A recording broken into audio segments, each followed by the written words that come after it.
Good to see you guys again. Hopefully you guys not scared because I'm wearing sunglasses and a hat, but I'm just going through a cluster headache episode. But I want to make a video because one of my videos about filing statuses, single or head of household, has received a lot of questions. It's been doing really well on views, and a lot of people have been, especially it's tax season now, so people are really interested in it. So I received a couple of questions that I want to answer through the video because writing them, it just not gonna be working for me right now, especially when I'm going through my cluster headaches. But here we go. I got two questions that I want to go over.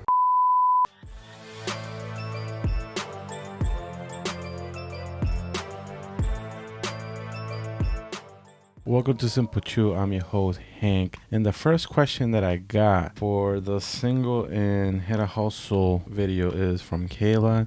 She asked, if I'm married and I'm the only one working in the household and paying all the bills, can I file head of household? If you're married, the filing statuses for the single and head of household kind of go together, meaning that if you're single in the single category, but if you're in the head of household, that means you're single. You aren't married by the end of December 31st. So at the end of December 31st, you're single. That's what the government's trying to help you. If you're single and you have a qualifying person, you'll be able to file as a head of household. So if you're telling me that you're married, it's highly recommended to get the maximum standard deduction, because I'm not gonna touch itemized deduction. I'm just gonna go over the standard deduction because I think a lot of people are focusing on that. That's what they're interested on finding their filing statuses. I think if you're married, it'd be recommended. I don't want you guys to be like the YouTube guy said this, but in my experience, when I've been doing thousands of tax returns, if you're married, it's really highly recommended to do marry filing jointly or have a video, or marry filing separate. Separate doesn't mean that you're separated from your husband and you're still married. It can actually mean that, but it doesn't really mean marry filing separate. Just means that you want to do your taxes without your husband in your tax. I can give you the numbers of the standard deductions, and you can see that if you file as married, filing jointly, it's going to give you a better deal on your standard deduction. So Kayla, I really recommend that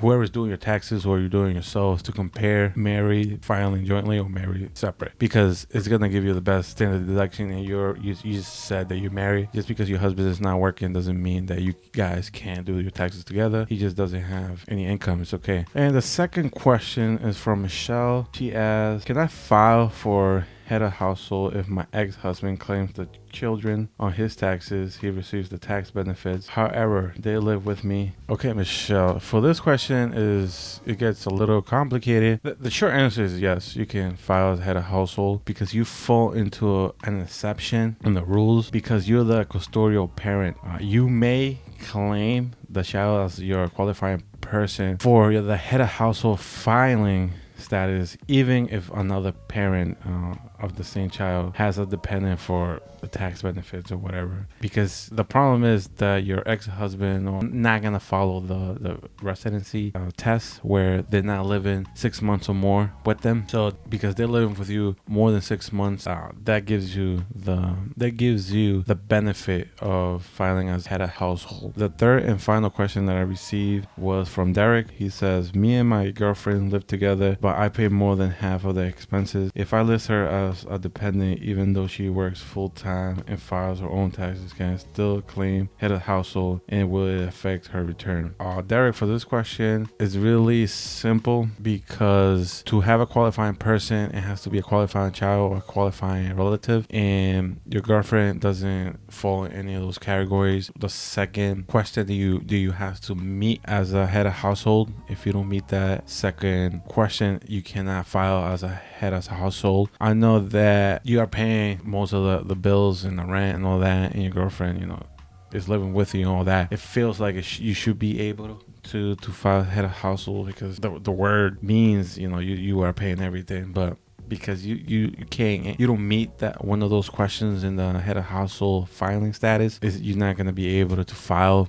If you do, you're going to definitely get audited and pay a penalty. So I highly recommend that you don't file as head of household. If you guys get married, that's a whole different story. But I'm not going to be recommending people to get married just for filing statuses. But the short answer is no.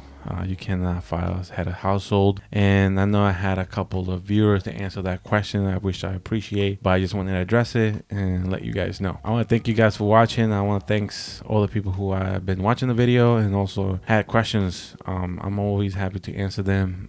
Sometimes I don't answer them as quickly as I wish, but I just wanted to make a video for you guys answering those questions, which I'm happy always to do. Hopefully the answers help you guys. I'll also, if you got more questions, just email me directly. I'm just gonna put my email because I don't want people to know your business out there, especially if you're writing on a public forum. If you want to be one-on-one, I'm happy to do it, answer your questions there, or I can do another video like this if you like it this way. But always, guys, remember to keep it simple.